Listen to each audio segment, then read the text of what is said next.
Notre dernier waypoint ou élément constitutif d'une démarche de projet est d'une nature différente. On va parler de la dynamique du projet. Jusqu'à présent, on a vu des éléments qu'on peut inscrire dans une forme de chaîne linéaire. On fait une entrée en matière, une étude, on produit un diagnostic, un objectif, un plan d'action, une évaluation. Ces choses-là semblent linéairement constituées, elles s'inscrivent les unes après les autres. Mais pour le porteur du projet, il va devoir articuler deux manières de fonctionner. Bien sûr suivre une méthode, une démarche, mais en permanence avoir à l'esprit la capacité de réactualiser l'intégralité du champ à l'intérieur duquel il se situe.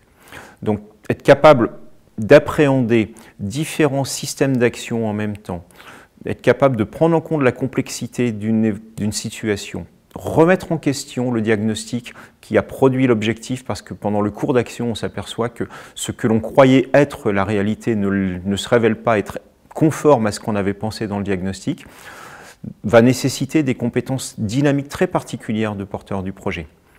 Si le porteur dit autrement, si le porteur de projet se contente d'être le metteur en musique d'une chaîne d'actions les unes après les autres, il y a de grandes chances pour que le résultat final ne soit pas à la hauteur de ce qu'il avait pensé. Donc il va falloir qu'il développe une capacité d'intervention et d'analyse qui soit simultanée avec sa capacité d'action. Et c'est là que la démarche de projet devient particulièrement intéressante en tant qu'outil de formation.